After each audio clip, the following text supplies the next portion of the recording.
2001: A Space Odyssey.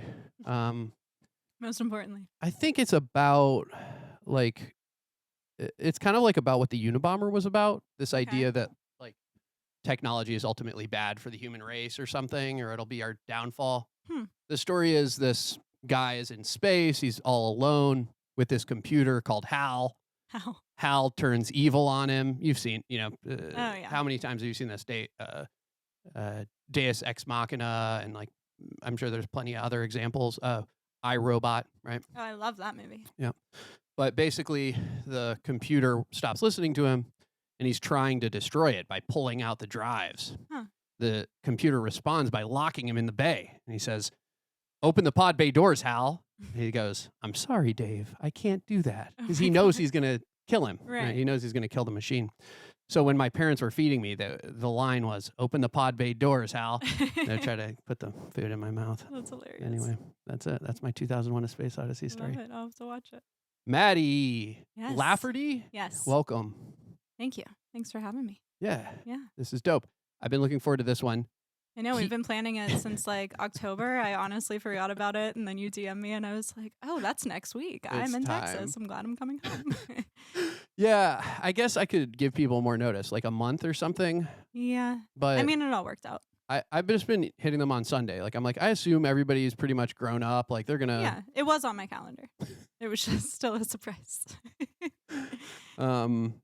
Yeah, it's been fun. So I want to know all about Keystone Artist Connect. This Yeah. is something that you just took on the road in Austin, and it's something you've been Yeah. building for some years now.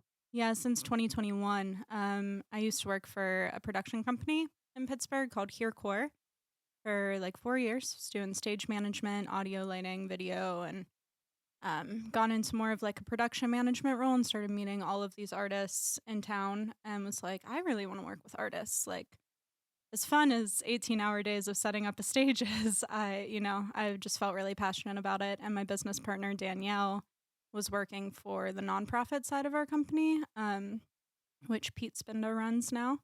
And she, had some artist management experience, and she went to Americana Fest in Nashville for a conference and came back and was like, let's just try to do this. And by the following March, only a couple months later, we had our first official showcase at South by Southwest, and kind of started as a hobby and like, let's see if we can do this. And now we have an office in Texas a couple years later. Wild. Yeah. So, but also one in Pennsylvania, Right. Yeah. or at least one. Yeah, just one. Wow. So how many people work for Keystone? So in Pittsburgh, there's me and Danielle, and then Kirsten Hybert from Paging Dr. Moon. She is our booking manager. And then we have a lot of friends that help us out that do like video and audio for us that are contractors around the city. And then in Texas, it's going to be a team of 5 led by our friend Kelby. So yeah, it's exciting. Wow. But you have to change the name now. We just changed our logo. So now we have one that has the state of PA and the state of Texas. Dig it. Yeah. So I guess Keystone is kind of universal, right? It's not just the state. The Right. Pennsylvania idea, I guess, is building bridges because. Yeah, I actually didn't know that until this past week. Someone was at our event asking us. I mean, I know that Pennsylvania is the Keystone State, but Nick Guckert, who I manage, he was explaining Keystone to someone from Texas, and he was like, that's the thing that holds up the bridges, and we're the city of bridges. I was like, I had no idea. It's pretty cool. Right. But it's Yeah. the Keystone State. It's not just Pittsburgh. Right. Of course, like Pittsburgh identifies with it because of the bridges. Yeah. It's the Heinz logo. Right. We should have just made it the ketchup logo. Well, it is, right? Yeah. The ketchup logo. I love that. It's like the Xerox of ketchups. Right. Seriously. Wow. What was the initial idea? You were like what is the company? What do you guys do? Yeah, so it started out as artist management. We had worked with a few artists just freelance before I was managing someone. My business partner managed a few bands, and we just brought that on as like an all-inclusive like booking and management service. And then these companies that I had relationships with over the years, like Southside and Bakery Square and WIP, Walnut Capital, who I did like production gigs for, asked us to book all of their music throughout the year. So that happened like the second month of our business, and we were like, okay, So we do event management for WIP. We do booking for the other companies, and yeah, it's just all inclusive artist management and event management. Right. So it's the two pieces. You Mhm. have the people who need entertainment Yeah. and want artists and showcases and whatever, and then you have all the artists. Yeah. And is it not a conflict of interest? I mean, It's you can not take other people, right? You right. could put your people in, but maybe you can mix it up sometimes too. No, we mix it up all the time. So with all of those series, of course, we'll like give our artists a date, but we like, working with everyone in the city, so we always keep it very broad. The more specific stuff obviously comes from trying to get our artists like tours and bigger festivals and opening and support slots for bigger artists that come through town. So it's more focused on that rather than like the local stuff. On the artist management side and Hmm. development side, what are you looking for? What would attract you to somebody, if you were trying to decide on who to help out or who to bring in? Like Yeah. what specific attributes would make somebody attractive or make a group attractive? Yeah, I would just say organization. And, I get that every musician, until they become bigger, has like a full time job. And, a lot of it, they have to balance both. So I would just say like having a good balance and having organization and having an EPK and a press kit together and knowing what they want to, because I've had a lot of meetings with artists where it's like, I want you to tell me everything that I need, which of course we can help and like give them some ideas, but the people that we're ready to like really jump in with, they need to know what they want out of their careers and what their goals are.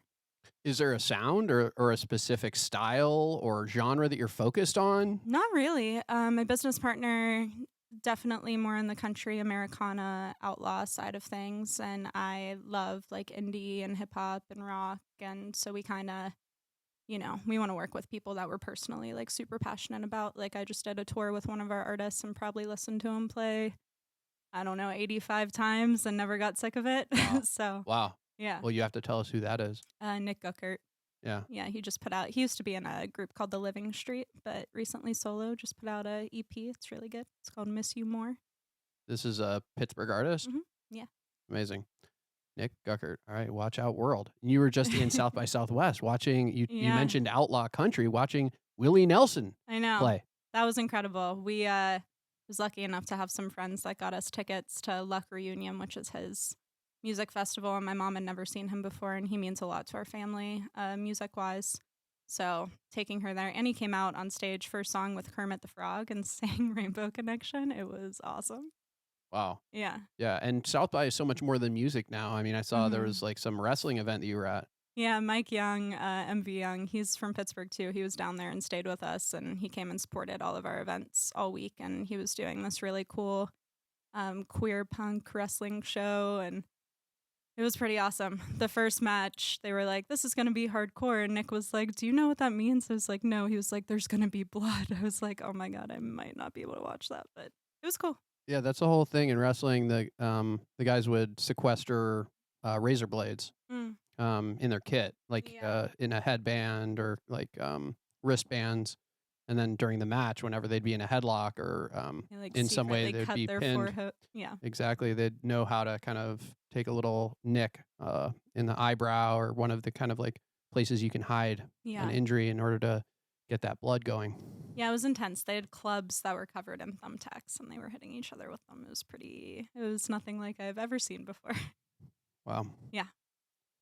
Yeah, South by definitely it's always a surprise. You walk down the street and there's a million different things because there's the whole like film and comedy festival aspect of it too. So they have like the big red carpet day and How do you feel about Austin in general? I mean, I guess you must be very like positive on this yeah. town if you're willing to move your business there, at least in part. Right. Yeah, Austin surprisingly is pretty liberal. Like everyone, it's definitely my favorite part of Texas that I've been to in that aspect.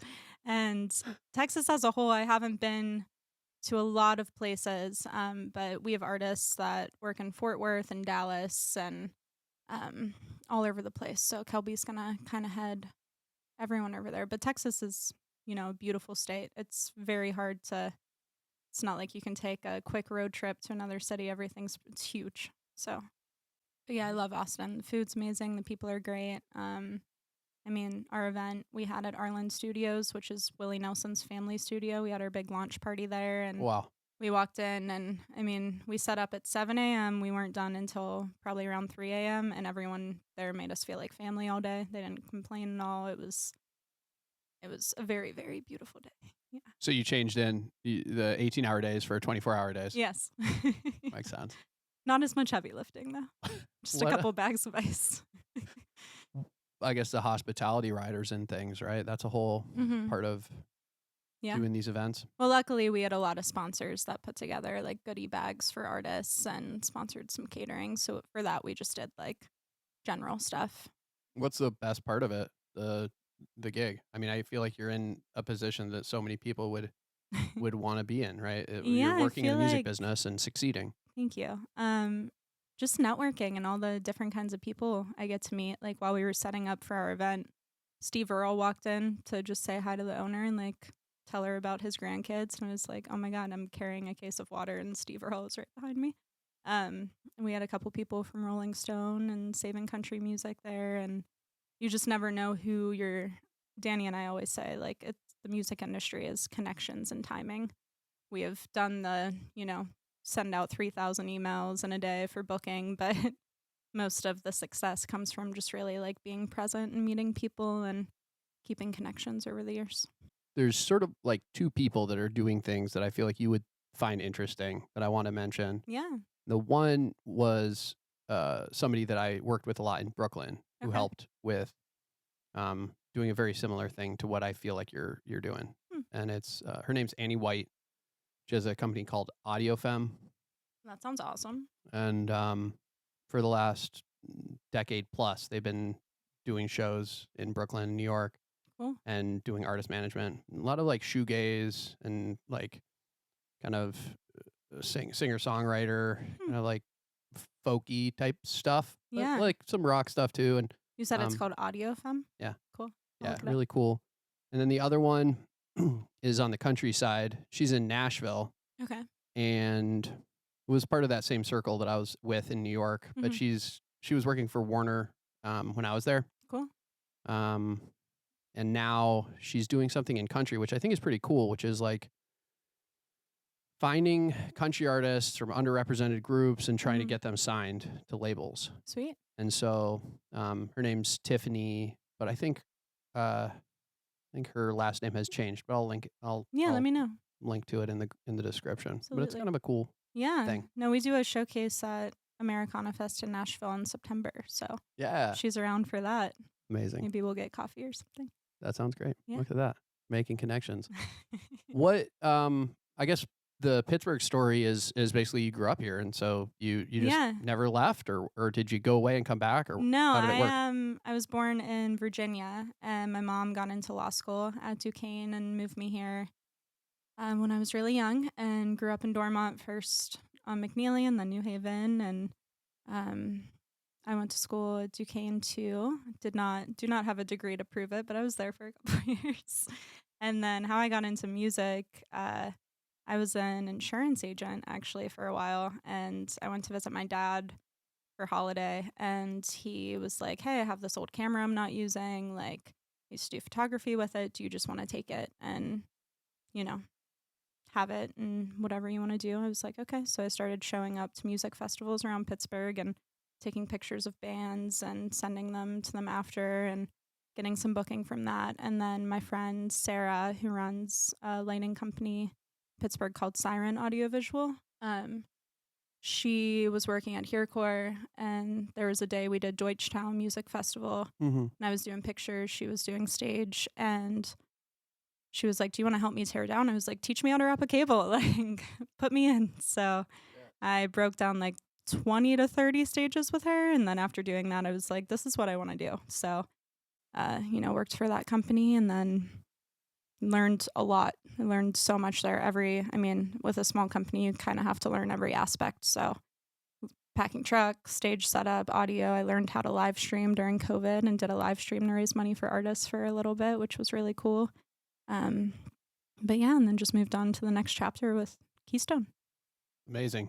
Yeah, I guess life on the road is not for everybody. No. Yeah. No. We just did a 5.5 week tour in Florida, Nick and I, and it was definitely hard. We had a lot of people that put us up and cooked for us and made a lot of friends along the way. It was a very beautiful experience. Florida, certain parts of it, I definitely would not go back to. Yeah. But no, I mean, and before that, I was on a cruise for 2 weeks with my mom. So, and then I went to Texas. So I feel like this week is like the first week I'm actually home. I took off all day yesterday and just cleaned my apartment for the first time in 3 months. Felt really good. Spring cleaning. It's that time. Yeah, it was the first get day the of spring. cobwebs out. Right. Let's go.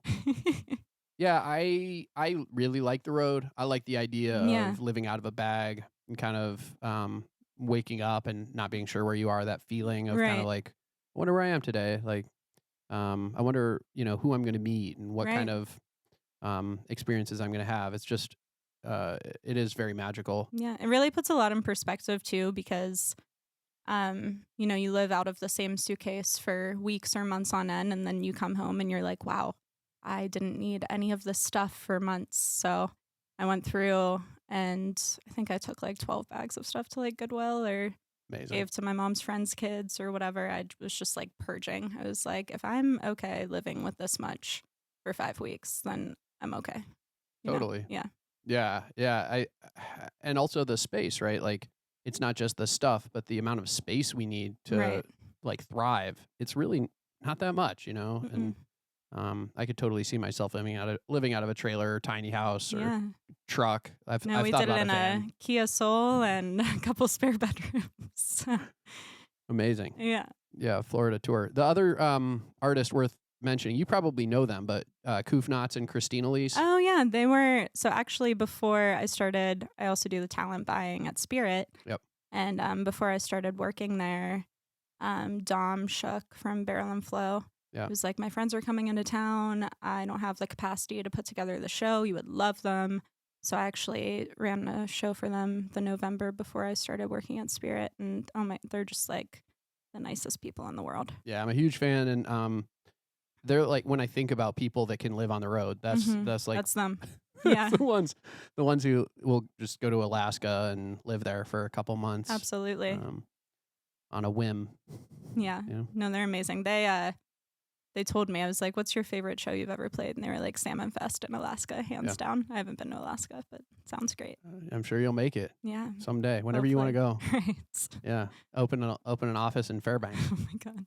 I'll have Let's to go. find someone that wants to do that there. This is like a big stepstone to kind of have Pennsylvania and then Austin. What about like Philly? Do you guys go to the east at all? Because I feel like Keystone is it's more the state than it is Pittsburgh. For sure. We haven't thought about Philly really. I mean, Texas too none of this business has really been like, we didn't plan to open an office and like have this 2-year thing where like these are the steps we're gonna take. Kelby, our friend that's running it, kind of reached out to us with a proposal and was like, I wanna do this in Texas. Like, I believe in this company. I wanna help you guys expand out here. So it was kind of more her idea. Talked to a couple people and friends that I ran into at South by saying like, I'll run your office in LA or I'll run your office in Brooklyn or but yeah, Philly's a great idea. We just, it started with 2 of us and we brought on Kirsten last summer, which has been amazing, and just need a bigger team for that for sure. Yeah. Yeah. I mean, I guess, there's a lot of good venues out there. We definitely did a lot in Philly when I was with MH the Verb, his band. He was living there. He's on Queen Street. And cool. we would go Manayunk a lot. There's a place called the Grape Room in Manayunk, which was a great venue. Fishtown is now like a really great spot for even electronic music and dance. Have you worked with a lot of DJs, or is it you think it's mostly bands, or what do you how do you think about that? I have a lot of friends in Pittsburgh that are DJs I used to, between Herecore and Keystone, I worked for Make Sure You Have Fun for a little bit and ran those events for RB when he moved to Connecticut and, basically met the entire DJ community of Pittsburgh. Ron, Ari Cole, was actually down in Texas for our launch party, so he did the after party for us, which was, it just felt like home, like we were Awesome. throwing a show at Trace or something. It was cool. But yeah, I would love to work with DJs. I don't have as many connections, I would say, in like that world yet, but I love, yeah. The I love one DJs. person who's doing that kind of artist management with DJs, I'm trying to think of what the right language is for it. Something um, like we used to call it a DJ crew, which was where Yeah. you'd hit me if you wanted to book a DJ. If you Right. like had some gigs, and I would tell you, oh yeah, I'm booked, but Kid Chalupa's free. Yeah. And put him in. But now it's something else. It's like a roster of talent or talent. I don't know exactly what it's A called. roster is like so for Keystone we have a roster of artists. So Yeah. it's kind of like Something who you like that. manage. Yeah. The one person who's doing it that I can think of really well is C-Flow, Coleman Howard. Oh yeah. You know the name. Yeah, I do. Yeah. Yeah, he's doing a really good job with it. And so he has Downtown is the name of his, I guess, group. Collective. Collective? I don't know what it is. I feel like a lot of people use DJ Collective. I don't know if that's what I want to call it. But it's Let called me know Downtown, when you and figure it out. it's a way for him to book venues in LA, Vegas. I think he has some presence in Arizona now too. Huh. And then definitely New York when he's busy on Yeah. the road or whatever. Cool. Yeah. Downtown Talent. Is it a talent agency? Yeah. I feel like talent agencies, artist management, booking company, they all kind of do the same thing. Yeah. And the thing that you're doing is you know who has the ability to satisfy the customer or Right. contract, Yeah. and you get a cut when they book them. Yeah. Basically. Yeah, we don't take a cut unless it's like over a certain amount of money, because we're lucky enough to have these other contracts in place throughout the year where that's kind of where we make our bread and butter, and a lot of the artist work we do is pro bono until it gets to a certain point. I feel like a lot of people don't understand how big performance has become since physical music has died. Right. Other than vinyl, which is amazing, and I'm glad it's back. But that can't carry you through, right? Are there any artists that are out there that never perform and are just putting their music out like on vinyl periodically or tape or CD? Not that I know of. I know like the whole TikTok thing is a completely different world, which I don't have a big grasp on right now. It's pretty amazing to me that like a video can go viral and then you're like headlining Red Rocks in 2 months, and that, not knocking it at all, but it makes me sad for those people that have put in so much work and time and blood, sweat, and tears before TikTok existed. And now it's like anyone can accidentally get famous. So I'm thinking about the Richmond, north of Richmond guy, right? That was kind of his thing. North of Richmond guy. Who was that? Richmond, north of Richmond. I don't know. You don't remember the song? No. The guy with the beard, and he like played the song on the internet, and then he was getting booked at Red Rocks. I thought that's who you were talking about. Oh, I was referring to Noah Kahan. But I guess there's more than one. Yeah. No, there's a bunch of them. I think that my argument, I guess, on the other side of things is it's people will recognize who's real, like who's actually playing their instruments, who actually has the talent and the skill. For sure. And I was talking to Nick about this in Texas too. I was like, it's really hard for me to see that happen. But obviously, these people could be working just as hard as my artists are, and they probably are. But I was like, if that happened, if one of your TikToks went viral and we were at Red Rocks, and I want to be upset, obviously. Totally. So it's kind of just like a back and forth in my brain. Yeah, they should just use it.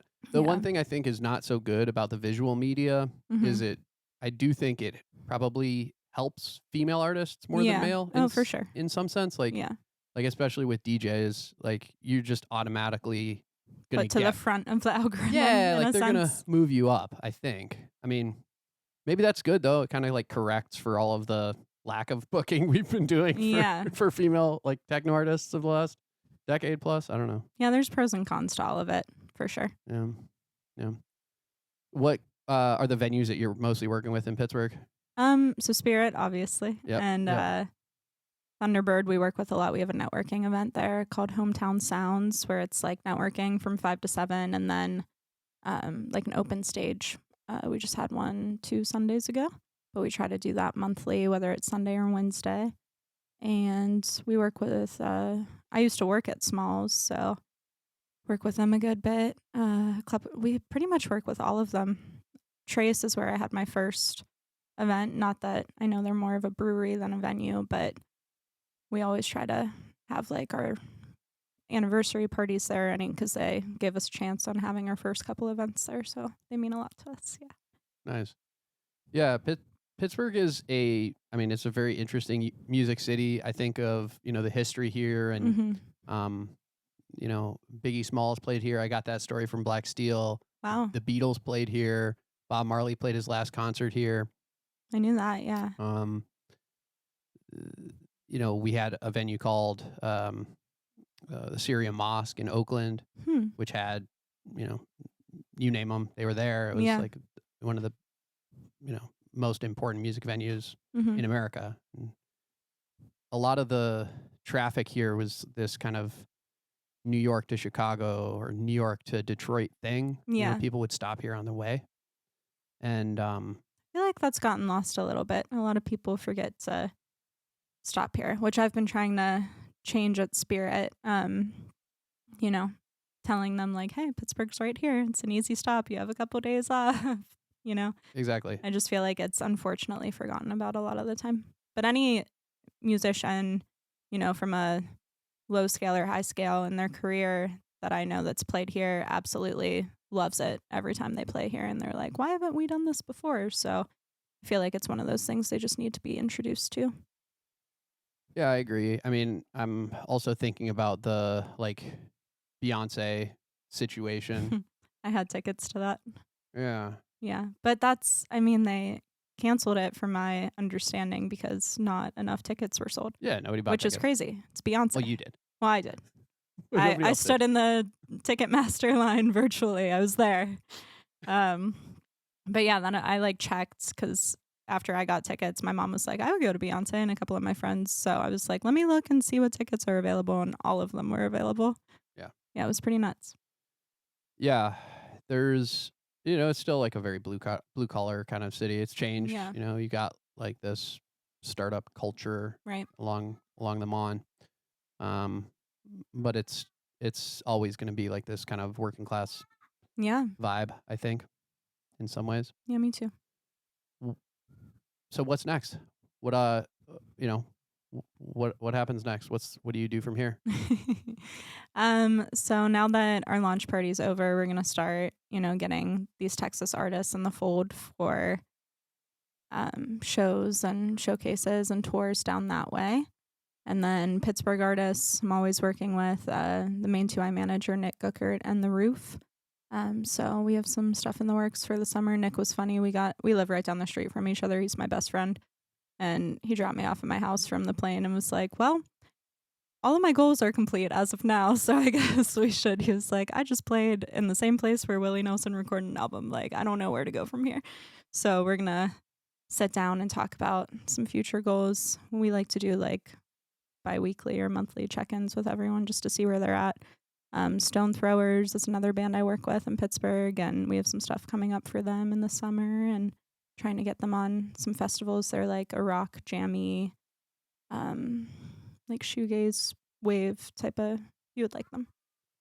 Can anybody get on? Like, if I had enough money, could I be managed by you, or are you choosy? It's not about money at all. It's about I don't think anyone would work in the music industry if it was about money. But no, I mean, every band that I work with, we have a weird story of how we've met. Like, Nick played my best friend's wedding. The Roof, the lead singer, was working security at Roxy while I was taking photos. David from Stone Throwers just DM'd me and asked me to get coffee. So, it's really, we just love helping people. It's about capacity too, because there are only 3 of us. So Kirsten's been helping a lot with that, new inquiries, and we want to be really passionate about them because I want to, be motivated to get these people to be on the rise. So I feel like it's kind of similar to working in real estate, though, in that there's this huge investment oh yeah, and it only pays off some of the time. Meaning, right. like you take people all over the city for Mm-hmm. weeks and weeks and buy them lunches and then you show them all these houses. It takes days and all Yeah, this time. And then sometimes you sell the house and you get this big payday. And sometimes they don't buy anything. They just right. leave or they go with somebody else or whatever. Well, that's happened before. It's just lessons learned. We've worked with people that we don't work with anymore for, a number of reasons, but, you know, we Yeah. learn something from every experience. So there's no regrets, just moving forward. The big payday would be like them getting signed by Atlantic or Warner or Yeah, whatever, right. RCA or Sony or whoever's out there. Yeah. And, I think exposure too, just having, like, I email artists all the time, seeing if they can hop on regional too, like Ohio, West Virginia, Michigan, like seeing who's playing. I check in on it every week and see if we can get one of our artists like as support. Brook and the Bluff is playing at Roxy on April 9th, I think the date is, and the Roof is opening for them, so that'll be really Nice. cool. But yeah, it's just about those connections and getting them in front of people, really. Yeah. I guess, yeah, I like Roxy too. I feel like that's a great Oh, it's a venue. great venue. McKees rocks. Mm-hmm. It's kind of got that historic vibe, but it's got the balconies. You can kind of chill up Yeah. top if you want to just, sit in a seat and kind of take in the show and get good pictures. And then it's got the floor as well. Yeah, I don't really ever want to go to a show again that doesn't have GA. I know. I I don't love think being in the pit. anything interesting can happen at a show that doesn't have a pit. No, I've been to a couple of sit-down shows. Like I saw Tallest Man on Earth at the Carnegie Library, and that was it depends on the music. Like that show was good to sit down. I saw Fleet Foxes at the Benedum, and I definitely wish there would have been a pit for that. That was a really good concert, but I was like, why do I have to sit? This is one of my favorite bands. Totally. Yeah, sit-down venues are weird, for sure. Bizarre. Yeah. Nothing. Everything's gonna go according to plan, Right. right? And it's like it always takes me back to the Life of Pablo kind of moment when Yeah. I'm underneath the stage. Kanye's up above us and we're underneath, Mm-hmm. and like you can't even see him. Right. So we're just rocking out to the music because there's speakers on the bottom of the floating platform that he's moving around this giant stadium in. Yeah. And so there's lights and speakers and smoke, it looks like a spaceship. Like Right. we were in a alien planet world. Where was that? In Miami. Oh, okay, cool. I can't remember the venue. Maybe the Fillmore. But Cool. he's floating over us, and some kid gets on some other kid's shoulders and jumps up and grabs onto the scaffolding Oh my underneath the God. stage. And the thing is moving around and he's holding on and everybody's clapping and they're so excited that you know what I'm saying? Like nothing like that can happen if there's no pit. No one's climbing up truss or grabbing onto a floating platform No. for sure. Nothing. No. Not happening. Which also reminds me of Eddie Vedder, right? In Mhm. terms of like the climbing. He used to do some Yeah. pretty crazy shit. What are the festivals that you've been to that you really felt like had it right or that you think harmonize with the type of music you like? Actually, in Pittsburgh, we worked at for WIEP last year, and Wonderworks was like best well organized festival I've been to in a while. Everything was laid out perfectly. You didn't have to wait in line for much. It used to be, what was it called before? Maple House Festival. The first year they did it was something with maple, but Sure. this year, it's like they have Wonderworks in Pittsburgh, Wonder Bus, I think, in Cleveland. It's all Wonder. There's one in Nashville too, but the owner of that just definitely has it together. Like everything was seamless. So that was a really good one. Americana Fest is always a lot of fun. South by this year, I had to work most of the time, so I didn't get to go to a lot of showcases. But last year, I went to a ton of them, and the transportation and like getting around Austin that week is pretty crazy. But other than that, I mean, you're in walking distance to so many incredible bands. So I've wanted to go for so many years, and it's just like a huge kind of bucket list for me. Can you Yeah. explain what it's like to somebody, like for somebody who's never been? yeah. So South by has all of their official showcases which they like lay out a big schedule, and every booking company like Ground Control or Arrival Artists or Atomic Music Group, they'll put out where all of their artists are playing. And you can look at that. And then they have a conference in the convention center with keynote speakers for film and music, which is awesome. So that's kind of all centrally located downtown. Like there's East Austin, where like Hotel Vegas always has the best showcases. I always go to Hotel Vegas if I can. We went there Saturday. I wanted to hang around for Miranda and the Beat and the Spits because I booked them at Spirit, but Oh, cool. it was too late of a night after the 24-hour workday. But yeah, it's just there's so many people everywhere. It's hard to, you never know who you're gonna walk by. Or I've met some of my favorite musicians smoking a cigarette outside of a venue. You know, you just never know who you're gonna see. But it's absolute craziness for sure. It's like East Carson on St. Patrick's Day times 3. There's just people everywhere. Sounds amazing. Yeah. Yeah. Yeah. What about, I guess you had your own showcases. Mm-hmm. You have the roster, which we talked about. What about a label? Like what is a label anymore? What's the point of a label? Do we need labels? Like is that still the goal, to get signed to a label? And or can you just stay independent and sell shows and You put can your music on Spotify? Yeah, I mean, all of our artists are doing the latter, like staying independent and selling tickets. And I mean, but distribution wise and like copywriting and stuff, labels help with that, like getting your music out to people that, you can't necessarily reach by yourself. I remember meeting someone from, I'm not going to say their name, but someone from a booking agency that was like, if I get an email from an artist, I immediately put it in the trash. He was like, if they're not on a label or don't have management, then it's not worth my time. So, which is sad. But I mean, they probably get thousands of emails every day. So you got to kind of weave through it. But we get a ton of emails for Keystone and Spirit, and I read every single one of them, no matter if it's an artist coming through or an agency or a bigger booking agency, because you never know. But Totally. Yeah. And actually listen to the links too. Right. No, I do. Wow. Every single one. All right. Send your music to Maddy. You heard it here first.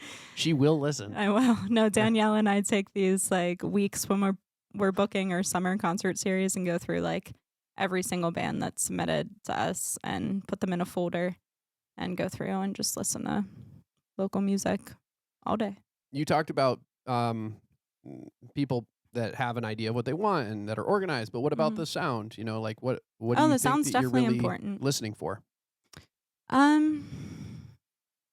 It's hard to tell because music's one of those things that, it's how you perceive it and interpret it, and it's so different for everyone.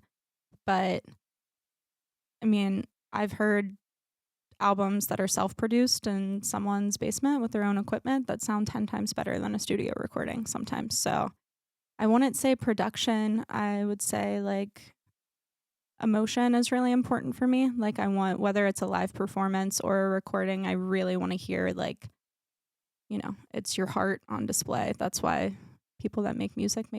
And if I'm not connecting with it or see that you're trying to do that in your music, it's kind of not worth it to me. Like I want to feel emotionally drawn to some aspect, whether it could just be the instrumentation. There's a way to do that too. But I feel like it's really important for at least the artists I want to work with. I want them to connect and with their audience and who's listening to their music and really just like lay it all out there. Do you help people with social media at all, or is that like we do. on them? No, we do. We'll come up with posts for people and our artists. We help with like a schedule of releases. If they're like releasing an EP, we'll put together a timeline and send press releases and do all that kind of thing. Yeah, I feel the social media side has really gotten frustrating. Yeah. Something about the algorithm, like it has gotten so dialed in that unless you are showing them exactly what they want to see, right, meaning showing Meta exactly what Meta wants, there's just no way of breaking through this kind of filter. No, it's really weird. And it can be incredibly frustrating. There are a lot of like free resources online too, where agencies will do. I'm doing a talent buying one tomorrow online. People have like free seminars and live streams all the time about social media and booking and all that kind of stuff. So there's hope. There's hope, I think. I'll understand TikTok one day. I don't think I'm. That too is crazy. Like Nick's been posting on TikTok and he'll post his songs and they won't get a lot of views. And then I took this like dumb video of him bench pressing his guitar before playing a set in Austin, and that has more views. It's like, it doesn't make any sense. It's very frustrating. Yeah. Yeah. And then TikTok might not exist anymore. Right. That's Yeah, that's well, in the I guess news. Universal Music Group said that they don't want anyone that's associated with them to have their music on TikTok. At least a couple weeks ago, I know like a bunch of songs were getting banned and they're Wow. like silencing videos. So Oh, that's right. Yeah. Yeah. They like pulled their copyrighted material from the app, which is a whole other kind of ball of wax. This whole like licensing Oh yeah. side. I guess there's still a lot of money there Mhm. for getting placements and Well, every artist that has original music should be involved with ASCAP and BMI because it's not a lot, but every time your song plays anywhere, you get a check for it. not when I play it at the club. Not when you play it at the club. Do you know how that works? I know that we have to have like, you have to pay for something to have original music. So DJs have a loophole. Right. Is basically how it works. Like when you're on the radio, you do technically have to tell the FCC what you're playing. Like you're supposed to provide a list of the Okay. songs that you play Yeah. in order for people to get recompensed potentially, but they're not. They're not really. No. It's really only for commercials Yeah. for like commercial use. Okay. Okay, is where you're gonna get your cut, or for a remix or like Yeah. like really using somebody's copywritten material in a in a recording or in some other something that you're selling. Yeah. But DJs have a loophole, and it's weird how it works. But basically, the way it's worked in the past is that we say that we're promoting your shit. Right. Is the way it works. Yeah. It's like we're doing that. We're not doing this to help ourselves out. God forbid. We are. But we're also helping you because they don't know your song. But it gets weird, right? Because everybody does know the song. Like everybody knows the shit already. We're like, I'm not helping Cardi B when I play her song. No. People know the song already, and yet I'm getting paid to play her music. And I think it's fine. Yeah, I haven't thought about that because I haven't had to run into it with DJs before. It's weird. That's interesting. It's a very weird spot, but I think it's fine when you're actually doing something creative. Like when you're up there and you're like wedding DJs to me, that's another story, right? Because you're not actually doing anything interesting. You're just playing the songs and you're just taking their shit, right? I mean, did you pay for it? Like maybe somebody did. Like you might have. Right. But people who listen to it in their iPod paid for it. Right. You're doing something different than that. Yeah. You're not just listening to it, you're playing it for everybody and you're getting a check, right? You're getting this big check to play someone else's music, work, to display somebody else's art. You're getting a big check. So it's a weird kind of spot. I guess you could say that about like vendor fees at music festivals too. Like you're making money for other people to come show off their art or their, I get that's different because they're making money too, but wait, vendor fees. Tell me what you mean. So like big music festivals will have painters or sometimes musicians like curate like a little side stage and you have to pay to be there. Okay, yeah. If I want to sell like my hats at or sometimes merch fees too. Like they're like, you can sell band merch, but we get 50% of it. It's pretty crazy. And it's like, I got the designer to do this thing and this is my work. And yeah, people have found a way to make money off merch of is pretty big, much everything. For sure. Yeah. But there's always going to be a little workaround. Like there's always going to sure. be this kind of back door. Like you can sell your merch online. You don't have to like have a table. You can just like have, I don't know. You could have like a backpack and a little and have somebody send you the money on Venmo. I don't know. Yeah, I don't know. Merch is big though. I feel like there's definitely been some bands, especially independent bands, that have made a living off of selling merch. I'm thinking about Yeah. ICP like being like the big one, I right? forgot about I'm ICP. thinking who else? Who's Yeah. a big like merch winners? That's a big one. Yeah, ICP is definitely a big one. Sublime too. Sublime is a big one. I see that sun everywhere. The Sun. It's the sun. I got one. The real one though. Yeah. 98. No, maybe 2002. That's a good one. Good. Single stitch. Don't Nice. worry. Yeah, the DJ thing is interesting. The DJs are going to be mad at me for outing them on that one, but they know. They know Right. what they're doing is weird. Yeah. It's a weird spot to be in. No, I didn't know that at all. Yeah, I mean, what about covers, right? Is anybody paying to do covers? Like, is anybody paying to do like Creep, like or fucking? What about these bands that are complete cover bands? Like Right. in Pittsburgh, it's a huge thing. Like I feel like you have to every have band is a cover some band. licensing for that. We don't. I don't work with any cover bands. They're not paying anybody anything. STP, my Yeah. buddy was doing like Well, all Stone those Temple tribute Pilots. bands though that are like bigger, they have to be really. Maybe if they're like you're talking about what would it be like? Well, Sublime featuring Rome is actually Sublime. Right. Who's been successful as a cover band? What are the bigger cover bands? I'm trying to think like Dave Matthews and instead I don't know. Yeah, there's a bigger Beatles tribute band. I actually met the drummer on tour. Okay. And it was legit. Like he I sent me all his links and I was like, damn. I like the cute names they come up with. How it's like just a little off. Yeah. What are the good examples? I'm trying to think. Well, they'll sometimes name it after a song. Right. Like Jump will be the Van There's Halen thing. Zeppelin instead of Led Zeppelin.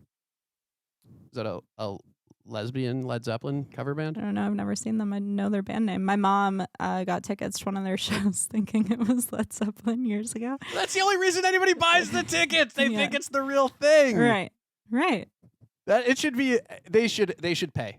You guys Like should be paying. I saw the Temptations at the Palace Theater and it was like none of them are around anymore. So it was one guy from the Temptations and I think like maybe family members, but all these young kids are doing the dance. I was just telling my boyfriend the story yesterday. Yes. All of the dancers are telling or just killing it. And then there's this old guy in the middle that's an original member of the Temptations, like barely doing the dance moves in his suit that matches all these 20-year-old kids. I'm like, oh my God.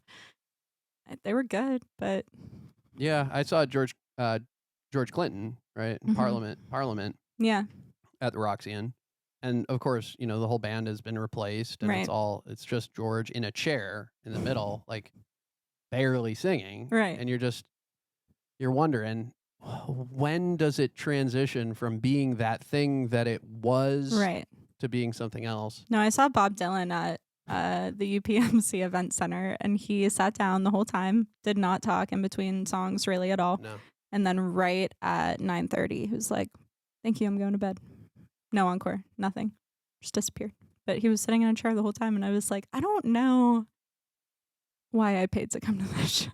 So you could say that you saw it. So I could you say that I you saw Bob him, Dylan, yeah. But it's a shell, right? It's Right. just this little shell of somebody's former self. The one band that is not a shell of itself, hmm Rolling Stones. Oh yeah, I've never seen them. Guns N' Roses is my favorite band of all time, and I have to see them. But They played. Actually, I saw Guns N' Roses at I think Bonnaroo. I think they Really? played. Yeah, in maybe 2009 or something. I remember. yeah, I was at a Styx show at Yeah. Stage AE when the Rolling Stones were in town, and they had like the banner on Yeah. Heinz Stadium, and they looked up at it and were like, for the last half of our set, we're just gonna do Stones covers because we've Cool. been staring at this banner all night, and it was awesome. Yeah. To me, I mean, they're the greatest, like legendary and crew, and they Yeah, still sound great. Keith obviously is like not doing the the bulk best, of the work. right? He kind of like will play a lick here and there. hmm And it's Ronnie Wood that really does the work. Yeah. He's like the glue that holds the band together. Now they have a new drummer is the other deal. Like he's gone. Charlie passed last year. Rolling Stones. The Stones, man. Guns N' Roses, though. This is an interesting choice. I guess they're a little more hardcore, right? It's a little bit more edgy. I guess Like so. the My other mom kind of gave me like a greatest hits CD when I was a kid, and it was like The Offspring, Guns N' Roses, and Nirvana. I got really into for a while. Pink Floyd too. good choices. Yeah. Do you think that an artist has to be political? You know, I'm thinking about like the um, Pink Floyd, Yeah. Dark Side of the Moon, not Dark Side of the Moon, but The Wall, obviously, and just like how political his shows have become, um, like how political his stance is, the Right. words in the background, like if you don't take a stance, are you taking a stance, kind of thing. Yeah, I mean, I think for people that have such a broad platform and audience or have millions of followers where they can post something and people are going to see it, I think it's important to share your opinion, but I also, on the other side, I've met a lot of musicians who are queer or, Democrat, Republican, or pro choice or not. It's like, and sometimes I've noticed that they don't say that kind of stuff on stage, and I've asked them about it. And a few responses has been, I made my music to share a part of myself, and I don't want to be liked for all these other reasons. Or disliked. I want someone to like or dislike my music for my music as a whole, which I think is a fair thing too. But personal opinion, I think if you have an audience of millions of people and you can do something to help someone, why wouldn't you? Yeah, I like that. Uh, it is, it's such like a tough spot to be in the public eye and kind of Hmm. like being famous. It's not something I've ever had to deal with. Thank God. Yeah. I used to think I wanted it, and I really don't. I don't. Yeah. I'm good. I think. Um, It's a lot of pressure. yeah. And now Yeah. with social media, it's like people are watching everything you do if you choose to let them. But yeah, it's pretty intense. How do you? Have you had anybody like go to that kind of place, and how do you counsel people if you have? We've had people open for bigger names. I don't think we have anyone that's like at that level yet, but there have been a couple of times where, there have been Facebook posts or I'm a big believer in, especially in Pittsburgh, the city is so small, and don't burn a bridge here. Like, Yeah. I can't go anywhere in Pittsburgh without seeing someone I know, which is a beautiful thing too. But it's like, don't post something, even if it's, but freedom of speech. I mean, people are going to do what they want to do. But for my artists, if they had a bad gig, go say hi to everyone after the gig, and maybe you don't work with that person again. Maybe you don't let that person book you again, but that's your experience. I don't think it needs to be. I think everyone's experience is different, and I don't really believe in cancel culture, and Yeah, I believe in forgiveness. yeah, me too. You know. Yeah, I think it's dope. Like, what's better, than a character arc? right. That's what we long for in our stories, and when we Absolutely.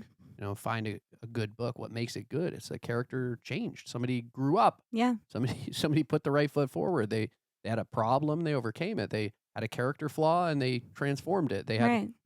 They took negative, and they took lemons and made lemonade, or whatever the saying is. But that's what excites us, right? Is Right. this kind of idea that people are salvageable, and this. No, I think every 5 years I've been a completely different person for the better, and yeah, I think, and especially with like a digital footprint, I always tell artists to be careful. I'm like, be careful what you post online because in 10 years, it's still going to be there. You can press delete, it's still going to be there somewhere. So, just got to be mindful. Totally. Yeah, I think we need to accept apologies and believe people when they say that they're sorry, Yeah, especially me if their too. actions change. If they keep doing the same shit, then Maybe it's not a not. good Right. apology. That's empty, Yeah. right? But if the behavior changes, then gotta you know gotta allow people to have that what do you think the sound of Pittsburgh is? Does Pittsburgh have like a musical sound? Sound of Pittsburgh. I don't know. Like, obviously, you have the Clarks and the Common Heart, like the soul rock type of vibe. I don't know if I would say that we really have a sound, especially in the past couple of years when I've been so involved with it. I've seen so many different genres of music come out and people starting to leave Pittsburgh too, which I think is awesome. Like a bunch of my friends have gone on tours, even if it's just like a Philly, DC, New York run. But I think it's cool that people are like expanding and getting out because I know whenever I started working in this industry, probably even like 4 or 5 years ago, people just didn't leave. So I think touring's become more of a thing, and I think people are more open to sharing contacts and connections and helping each other out instead of it being a competition, which I think is a really beautiful thing that we have here because a lot of cities are not like that. So I think it's really cool. Yeah, speaking of leaving, I think about it with Detroit, how Eminem had to go out west in order to Yeah. get discovered, and how he had to, find Dre. Mm-hmm. Because the same exact thing has happened here in the hip hop community. And in fact, many of the producers on the Dre album, Chronic 2001, and then on Eminem's records were Pittsburghers, Melman, Yeah. and some others. And then you think about Wiz and Mac, right? They both had to go to LA eventually, like once they kind of outgrew this Pittsburgh thing. Right. So do artists still have to leave in order to succeed? I think leaving or traveling in general is a big part of, succeeding as a person, in my opinion. I think you need to see other ways of life and different environments to really grow and change and experience different things. As far as it goes back to like the whole internet thing. Like you can sit and be where you are and hope that that works, or you can go out and do things now the old-fashioned way and go on tours. And I mean, all of my artists are still doing that. That's why we just spent 5 weeks in Florida bouncing around and meeting all these different kinds of people. I don't think you necessarily have to leave, but I think it definitely helps. And I don't think you're going to there's only so many people you can meet in Pittsburgh, or like you sit around and hope that someone comes through that is going to change your life, It's just being proactive and getting the ball rolling. Do you think that DC, Philly, New York is the right direction, or I think it's easy for like Detroit, weekend. Chicago? Yeah. I mean, Ohio too. I think it's Cleveland, Detroit, Chicago. I think it's easy when you're first starting out touring to just stick around the surrounding states and then like branch out and go bigger, because people in Ohio are going to tell their friends to come to your next show if they really liked you, and that'll happen in every city hopefully if you just keep working outwards. But I think it's a good stepping stone for sure. We were talking about life on the road and this kind of just how hard the grind is and how grueling. What do you think it is about you that allows you to kind of live this life and succeed in this space? I think for a long time I wasn't very adaptable to change. I liked everything to stay the same. I liked a routine. And then working in this industry, there's none of that. Like, you never know what's going to happen. You kind of have to be down for anything. There's a lot of last minute, oh, do you want to jump on the show next week? Like, you kind of have to be able to go with the flow. And that's taught me a lot. Even just working gigs, something is always going to go wrong on the tech side too. You got to just go with the flow. You can't plan for anything to go right. You hope it does. But I think, and, I'm lucky enough where I get to work remotely if I don't have to be in town for a show, and I have people that are able to cover for me if I have to go out of town. So, and I get that not everyone can do that, but that's what lets me go on tours and go to Texas and go to Nashville, and being able to do my job from my computer is a necessity for sure. Yeah. I mean, that's the way of the future, is this kind of computerized digital world. And I just love traveling and meeting people. Those are like two of my favorite things in the world. Definitely got homesick by like the third week. It's pretty tough, but surrounded by really good people, so it makes it easy. Makes sense. So Yeah. maybe adaptability. But where did you get that from? What made you the way that you Then I are that am. allows you Yeah. to do this? Probably my mom. Growing up, we were always traveling and going different places. And for her work, she had conferences a couple times a year to different places around the country and always took road trips. And as soon as I got my license, I was going to see family in Philly and Virginia and DC. So I think, I don't know, probably her. Yeah. It's dope. Yeah. Yeah. Did you always know it was going to be music, or what were you thinking when you were working in insurance? Like, what was the That was a what was necessity. um, that was one of the first things that came along where I was like, "Oh, I'm really good at this." And Hmm. I was there for a while. I did case managing and recruiting for them, which again, all talking to people. But no, whenever I was younger, I wanted to be an anthropologist. And then I had a job in high school at Denny's. And I remember talking to the head chef at Denny's. And I was like, "What did you major in college?" He was like, "I have a PhD in anthropology." I was like, "Nope, we're not going to do Wow. that." Wow. Because I always wanted to, my goal was to just travel and meet different people and like write about it. Like I wanted to do anthropology and journalism in high school, but realized that neither of those are very helpful financially unless you already have Yeah. something. It reminds me of the People of New York Oh, account. yeah. Remember that one? Yep. That was super dope when that was That was happening. really cool. Yeah, for the photography, and you have the photography piece, so that probably helps you out, and you have the music piece, like meaning the audio kind of engineering side Yeah. of things that you know actually how to troubleshoot gear if like problems arise, Yeah. maybe.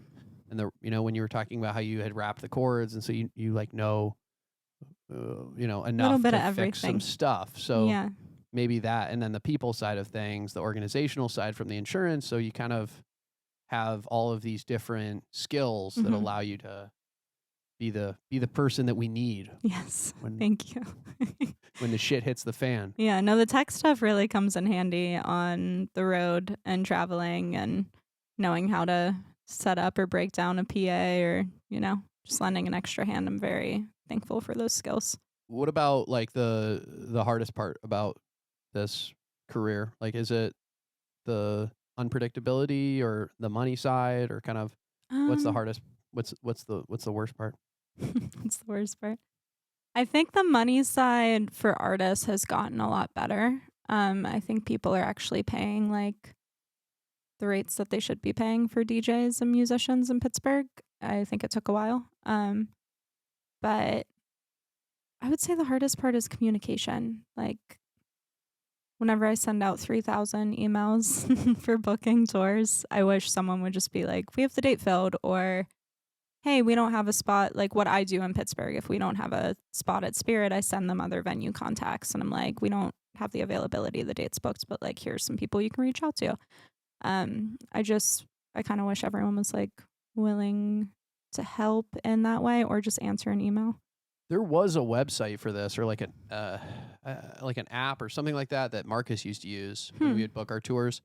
I can't remember what it's called, but it was like, I remember there was bands in town was one Right. resource we would use to find out who was around, Yeah. and then there were a few others in New York. The was it Guest of a Guest was one big one Hmm.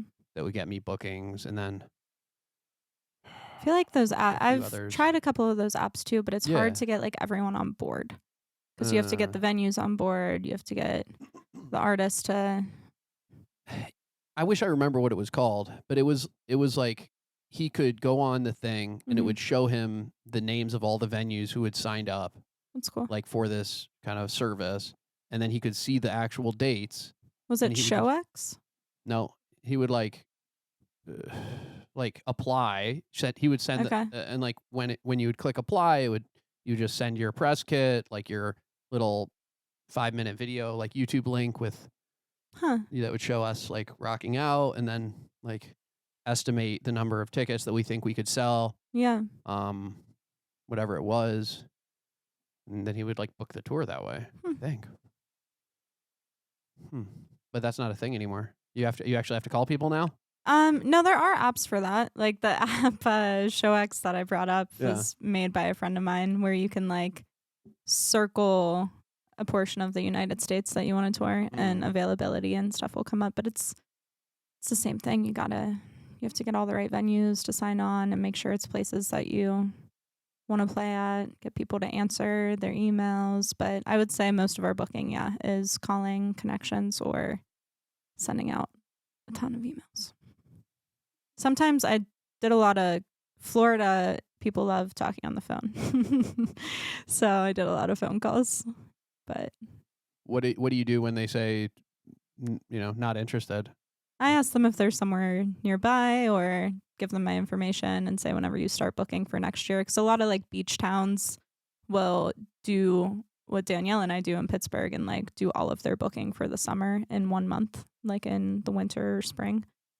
So they just have it all organized and locked in. So a lot of people start booking like a year ahead of time.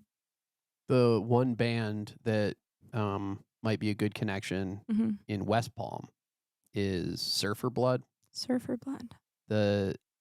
We had a show in West Palm. It was Super Bowl Sunday. It was crazy. It was cool? Yeah, it was cool. Nice. Well, I have a good crew in West Palm. Cool. Next time, from living there and doing med school in South Florida. Sweet. But the bassist for Surfer Blood is like a really, really rad It's a cool name. chick. She's like she's a independent musician as well. Lindsay Mills is her name. Okay, cool. And yeah, so she plays with that band, and it's awesome. It's like surf rock. Yeah, sweet. Yep. Yeah, what next else? January, I think we'll be back. So Oh yeah, absolutely. Let me know. Got people. thanks. Got people. And a good yoga studio. I miss Bindu. Love a good yoga Miss session. Bindu. Miss Bindu Yoga. She was amazing. Angel is the studio head there. Oh, and an amazing breakfast spot. Oh my God, what is that place called? They have it's like Indian food, but it's Love Indian food. somehow breakfast. It's called the Pelican. The Pelican. Yeah. It's technically Lake Worth, I think, is the name of the town. Okay. But man, I love Lake Worth. That's Yeah. a dope little town. All those little kind of beach towns in South Florida. I can imagine like having a little condo. And Oh just yeah.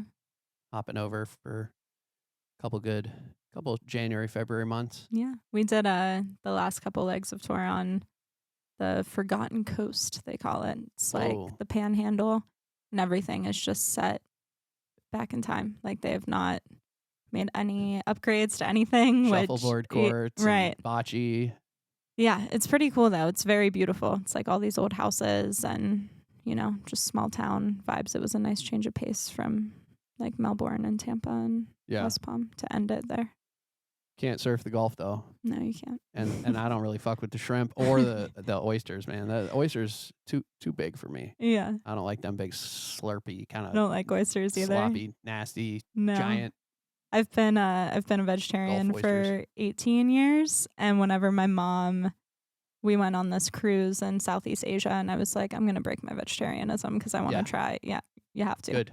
So then the entire time in Florida, like Nick was like, I think you've eaten probably 2,000 pieces of shrimp. I was like, I couldn't stop eating shrimp. I was like, I missed it so much. It's amazing. Yeah. It's kind of interesting. There's some people who don't consider oysters to be like meat. Like they consider it vegan. There's vegans who eat oysters. I tried an oyster once as a kid, and it freaked me out, and I'll never do it again. Well, they have Hep A and Vibrio, so that's suboptimal. Yeah. Not all of them, but right. Like that is a risk that one takes when. Yeah, the texture is just too weird for me. You had the wrong oyster. Okay. Go back in. All right. Wow. Yeah. I grew up a vegetarian. My vegetarian parents left today. They were visiting for a week. Oh. And I gave them a hard time about it. One of the funniest things is my dad pretends that we grew up eating meat. Yeah. Like he's changed the narrative in his own head. What does he say? He says, "Oh, we had meat in the house all the time. There was hot dogs, whatever you wanted, we would serve it to you." Like it's like no, I ate salad for my entire childhood. No, not even. He would make like peas and rice. Like that was like our dinner. It would be like on the stove, and you'd come home whenever you got home. You'd take a bowl and put the peas and the rice in, and then you'd eat it. Like, Right. maybe No there'd be hot a little dogs. sauce, cheese sauce, whatever. But like, yeah, no, there's no meat. Like, we did not eat meat.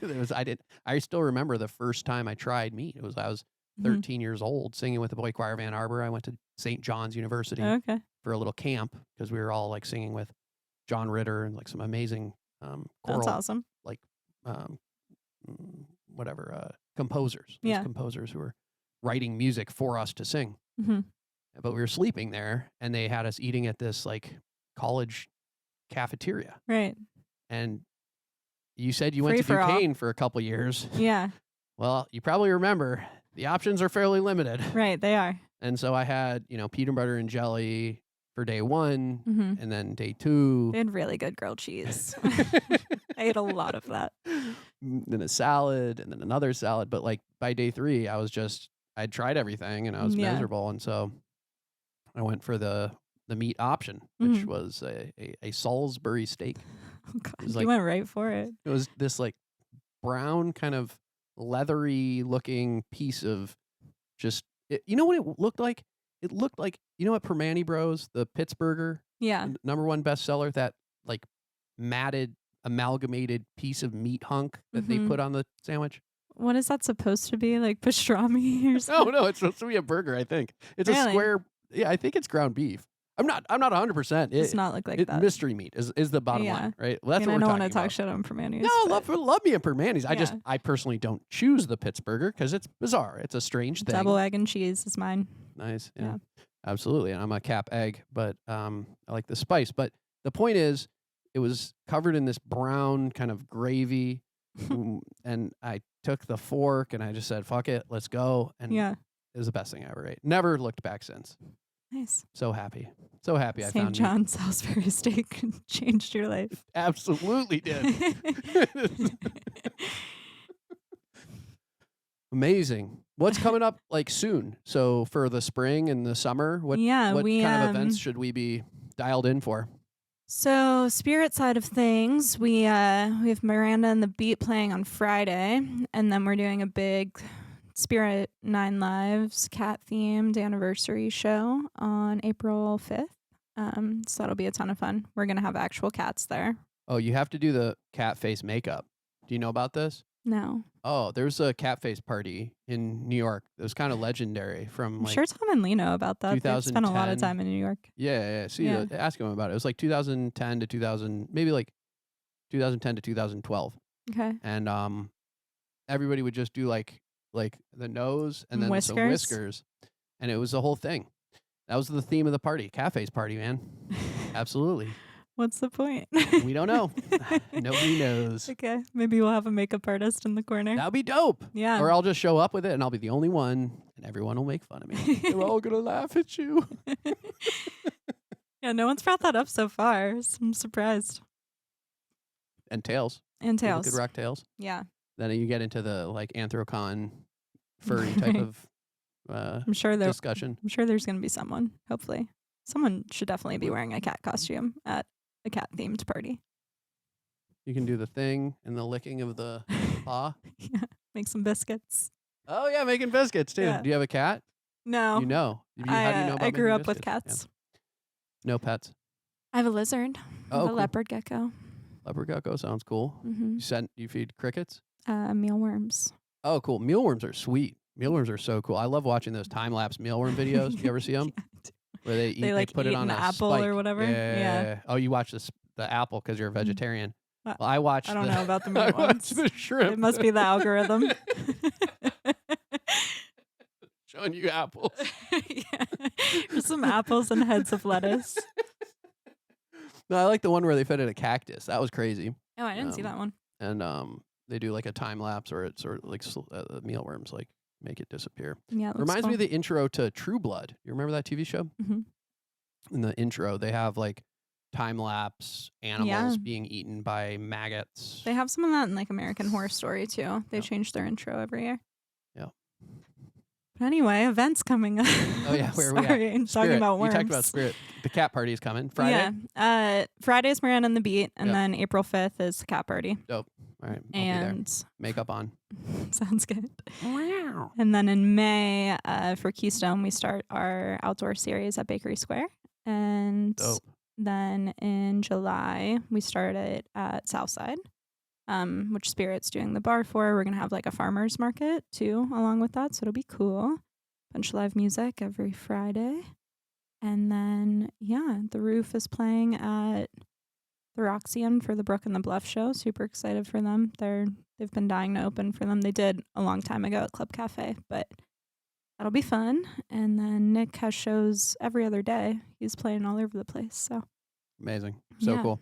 Club Cafe is the site of, I think, one of my favorite sets in Pittsburgh that I've ever played. Really? We did a storytellers night. That's cool. And I did all like storytelling raps. Huh. So like Common, I Used to Love Her. Mm-hmm. And then I played Slick Rick, Children's Story. And I played Nas. Yeah. Rewind. I played Big L. I played. You should bring that back. That sounds awesome. It was really cool. Yeah, the storytellers night, you mean? Yeah. Yeah. Yeah, I'd love to do an event like that. The cool part about it was like the other artists that played all talked about the songs. Like they had more time to talk about them. And they would talk about like why they wrote it and what it meant to them and everything. It was like, that's awesome. Yeah, this is a cool event. Definitely. Yeah, Club Cafe is a great venue. I forget about that it's there. I know I've been going to it a lot more for like artists that have been coming through town that I've met elsewhere. This band Doc Robinson, we played a festival with them in Ohio, and they just played Club Cafe with a couple of our artists last year. So yeah, I've been going there a lot. I'm excited. Honestly, I'm really excited for the next few months here in Pittsburgh. And me too. I'm gonna check out more live music, more rock music because of you. You've inspired me. Thank you. I'm gonna listen to more guitars. As you should. The lineup for Spirit Turns 9 is pretty good, and it's a lot of guitars, so we'll get you there. It's hard, man. You know, I mean, I get it. Like, there's just all this power of the the instrument being plugged into the amp, but then there's like, it's got to be in tune, and there's this difficult kind of in between. Yeah. Where if you are playing electric guitar, it's got to be loud. Oh yeah. You can't play quiet. No. It's not cool. Like, and so, there's that uncanny valley to me. Yeah. But yeah, it's turn up. Let's go. I guess. Gonna get some more guitars in your life. More Salisbury steak and more guitars. Absolutely. I need to start playing my guitar more. I've been slacking. Trying to record my rap album. Oh, cool. I'll let you know when it's done. Yeah, please do. We need we'll see what we can do. Well, Maddy, where can people go if they want to kind of join the movement online, find out more about what's going on, and everywhere. Instagram, Facebook is Keystone Artist Connect. Our email is keystoneartistconnect@gmail. Very easy. Artist. There's no S. Artist. KEYSTONE ARTIST. Yeah. CONNECT. Yep. .com. Yeah, that's Instagram. Spotify playlist? We do. We have a ton.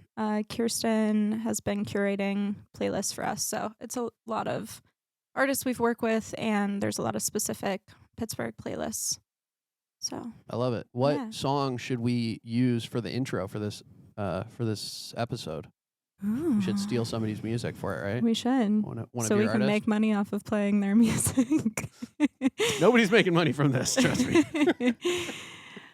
The Roof is coming out with a new song in the next couple weeks, so let's do Shangri-La by The Roof. Dig it. All right, we'll make it happen. If you get flagged, let me know. You know somebody? Yeah. All right. I think I know the guy. Thanks so much for doing it. Thanks for your thanks time. for having me. This is fun. Awesome. Bye.